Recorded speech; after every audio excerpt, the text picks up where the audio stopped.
Sarge, not now. Hello everybody, welcome back to my channel. Today we're going to be doing a story time. This is the first story time that I'm going to be putting on this channel. This one is music related. Most of the stories that I'll be telling on here is music related. So this story took place in 2002. I was living in London still. I was freshly out of the band, and a friend of mine had put me in contact with another musician who was looking for a guitar player. I'm not going to say the name of this musician, nor am I going to say the people's genders or anything so that it can be completely anonymous. There have been a lot of times where people have asked me if I would like to play guitar in their band or, you know, and I think it's because people have an idea of me being this, you know, fantastic, amazing guitar player, and I'm okay. I'm okay. I get the job done. Keeping in mind that when I joined Kitty, I'd legitimately been playing, I had actually only been playing guitar for like 2 years. I was a brand new beginner, but of course, I learned one particular style and did not learn any other styles. This friend of mine said, I have a really, really good friend who is in a international touring act. This person is looking for a guitar player. So I said, sure, yeah, I'll do it. And the person's management contacted me and said, okay, so come here on this day, you know, bring your guitar, and here are the 2 songs that you need to learn. And so I learned the 2 songs to the best of my ability, and I'm like, okay, yeah, I think I'm pretty good, and I practice and practice and practice, like, and I was only really given 2 weeks to prepare, which, if you think about it, is, for 2 songs, is not that bad. Like, I mean, I would say that's more or less an adequate amount of time to learn a song. Maybe not so much master it, but learning it. That seems fair, right? I drove to Toronto. My father was nice enough to drive me, keeping in mind that I'm still 17 years old at this point. Like, I'm not even barely 18, and, you know, very much dependent on my parents still. Like, I was still in a really horrible place. Emotionally, good way. Sarge! Oh, you're a jerk. My dad said to me, you know, I don't know if it's a good idea that you do this right now because of what you had to deal with in the last year or so. I was freshly out of Kitty and blah, blah, blah. And I said, you know what, I'm going to do it. We get there, and there are a couple of guitar players that had, I think it was one guitar player prior to me that was auditioning. So I sat out, and it was done at these rehearsal studios, and I cannot remember where this was held, but I remember it was a really nice space. And I think it might have actually been a recording studio, not a rehearsal studio. At any rate, I sat in the lobby. I was dressed, I can't even remember what I was wearing, but I felt so uncomfortable in my own skin. And I think that is important to remember as the story goes on. I was really, really uncomfortable, and sitting there with my guitar, I brought my BC Rich Assassin, which is my go-to axe. I brought a different guitar as well because there were 2 different tunings, if I remember correctly. So there was an ESP Eclipse that I brought. I brought both of those, and I waited in the lobby. At that point, the manager of this band came, introduced himself. I'll say it was a guy. He introduced himself. He said, you know, thank you very much for coming down. So I waited a little bit further. The other guitar player came out of the recording space, or the rehearsal space, and it was my turn to shine. So I went in with both my guitars and, you know, introduced myself to the rest of the band. Now, there was a guitar player there, another guitar player. I don't know if they wanted to have 2 guitar players or what was going on, or if that person was there for just like moral support, or I have no idea. So there was a guitar player there, a bass player, a keyboardist, a drummer, and the singer, who is the mutual friend that I had with a friend of mine. So the mutual friend came up to me and was like, oh, it's so lovely to meet you. Thank you very much for coming. I'm a big fan, and blah, blah, blah. And I'm like, okay, cool, you know. And it was really intimidating This mutual friend is a little bit older than me. I'm not sure, not by much. We're more or less the same. This band is relatively big. The mutual friend is sweet as saccharin. The sweetest, nicest person I think I've ever met. And however, a lot of people are nice in this industry.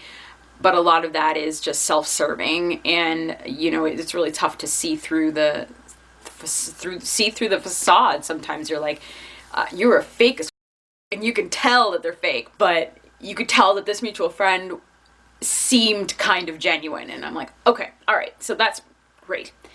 Then I met the keyboard player, who was also relatively cordial, the drummer, relatively cordial, and then there was the guitar player, the one that was there. I'm like, oh, okay, so are you the second guitar player? The good person just looked at me and was like, no, I can no longer be in the band, and the person just told me their life story about how they can't do it anymore and blah, blah, blah, and I'm like, okay, that's cool.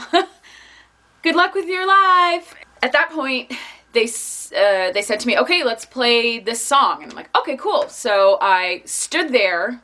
In my defense, I was scared shitless. I don't like auditions. I never have. I've legitimately bombed every acting audition I've ever done.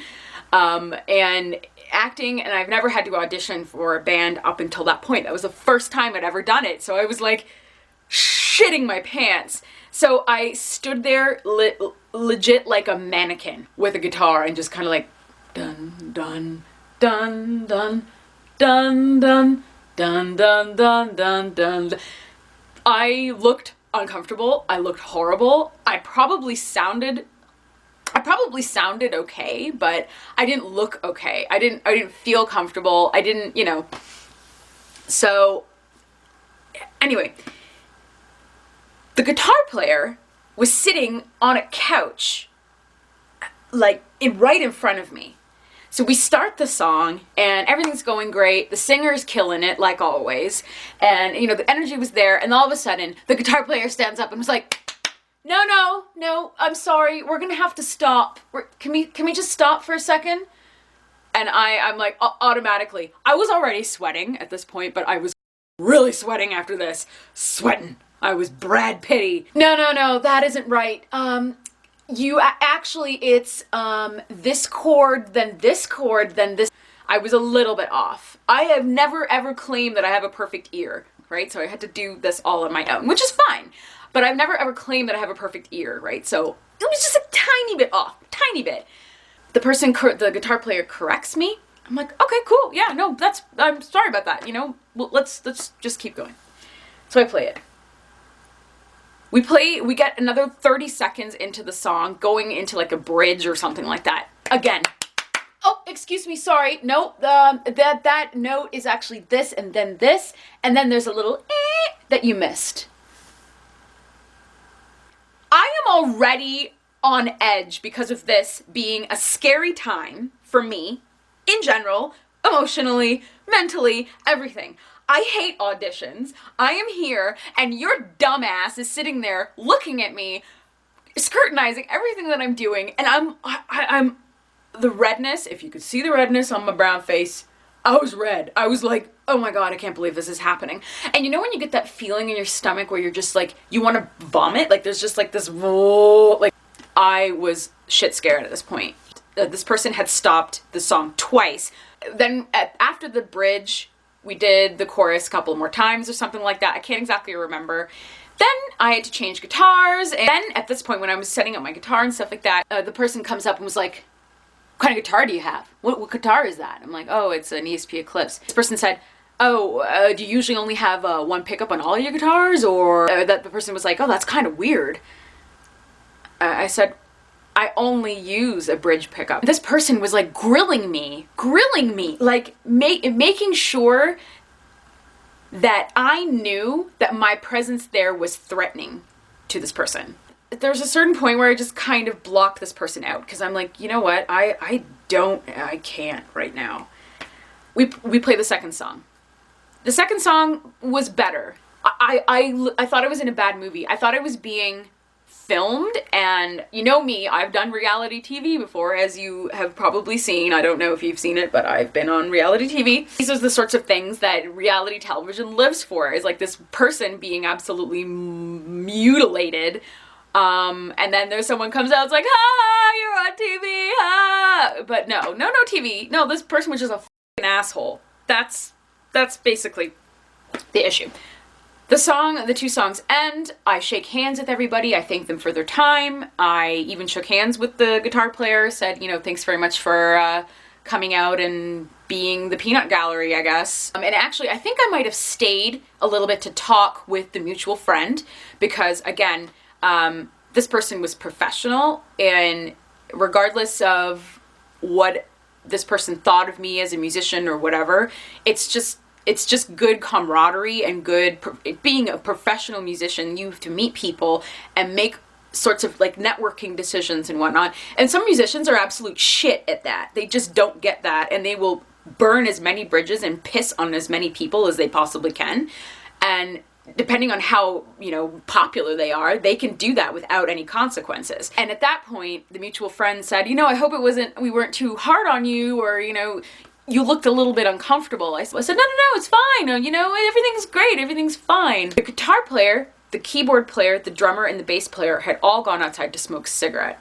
My father, I had texted him and said, I'm here, we're done. So just wait for me in the parking lot. And he was waiting in the parking lot. And this group of people, the rest of the band, had stood outside smoking a cigarette right by my dad's car. I said my goodbyes, I packed up all of my shit, and I went outside. I got into my dad's car, and he asked me, how did it go? And I said, that was really interesting. He told me that those assholes were standing outside making fun of me the entire time. They're like, oh my God, can you imagine coming to an audition and not knowing what you're doing? And I had to stop it so many times so you know who was talking. Oh, I was like, I'm done.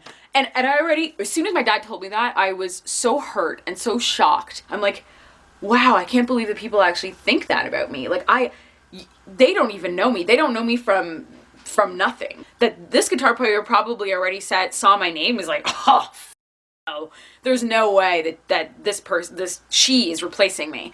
That's almost guaranteed what this person thought. The manager contacted me at the end of the day and said, you know, thank you very much for coming out, but we've decided to go with someone else. You're gonna meet, if you're in the music industry, and you probably already know this, but you're gonna meet a lot of people who are gonna be super saccharine and super sweet to your face, but as soon as you turn your back, they're gonna strip you up and down, because it has more to do with their bruised ego and the fact that they don't like themselves, and has nothing to do with you as a person. So remember that. Remember that, and you know what, it doesn't even have to be in music, it can be anywhere. And this is exactly that kind of situation. This person had a problem with me, had already preconceived some notion. I probably met this person at some point and didn't talk to them correctly. One, this person is 25, 26 years old, an adult by some stretch of the imagination. This person's an adult and trying and making me feel, as a 17-year-old, making me feel like shit. Like, that's gonna be the takeaway. Sarge! No! Stop it! Sarge! Sarge! Sarge! I felt horrible after that experience. Now, mind you, I've stayed in contact with the singer of this band, because the singer of this band left that band, surprise, surprise, to another one that is awesome. This person is awesome. The mutual friend, still awesome. Honestly, at this point, it's a great story, because like, it just shows you the kind of shady people that are in the industry, or the kind of shitty people, not just shady. Like, it was really nothing shady about it. It was just shitty. And unprofessional, in my opinion. The combination of factors, you know, that I wasn't in a good place and I wasn't really feeling it, and I think that emotionally was evident to this person. I think this is actually evident to this person, and may have been may have been fuel for them to feel that they could say and do whatever they wanted. There's a complicating factor to the reason why the singer did not intervene or say anything or whatever. But you know, it is what it is. But I had never experienced that. Well, I mean, I had experienced that level of hostility, but it was just so blatant and so rude. The takeaway from this, folks, is don't treat people like shit, because one day they're going to make a YouTube video about you and it's going to be seen by thousands of people.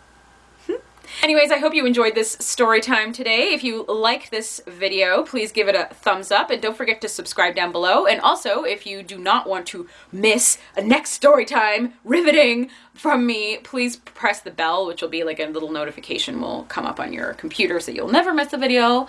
But of course, I'll be posting it on my Facebook, and you know, so you'll be able to know that that's a thing. Thank you very much for watching, and I hope that I will see you again in my next video. Bye-bye.